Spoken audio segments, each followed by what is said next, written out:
জনাব দেবাশিস রায়চৌধুরী তিনি সরাসরি বারের সভাপতিকে ডেকে বলেছেন যে গতকালকে তারা কোর্ট থেকে নেমে যাওয়ার সময় বারের সভাপতি যাকে রিপ্রেজেন্ট করছিলেন তাদের সাইড থেকে এমন একটি বাজে আলাপ করা হয়েছে যেটা একটা ভীতি সঞ্চারের মতো অবস্থা তৈরি হয়।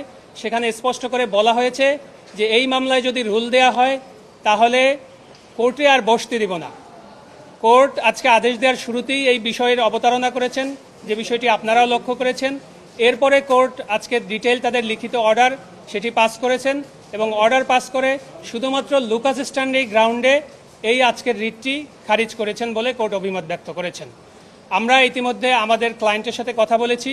আমাদের ক্লায়েন্টের ইনস্ট্রাকশন হচ্ছে আমরা উচ্চতর আদালতে যাব, মহামান্য আপিল বিভাগে আমরা আপিল ফাইল করব এবং আপিল ফাইল করা অবস্থায় যেহেতু এই বিষয়টি সাব জুডিস ম্যাটার থাকবে, এখানে স্থানীয় সরকার মন্ত্রণালয়ের শপথ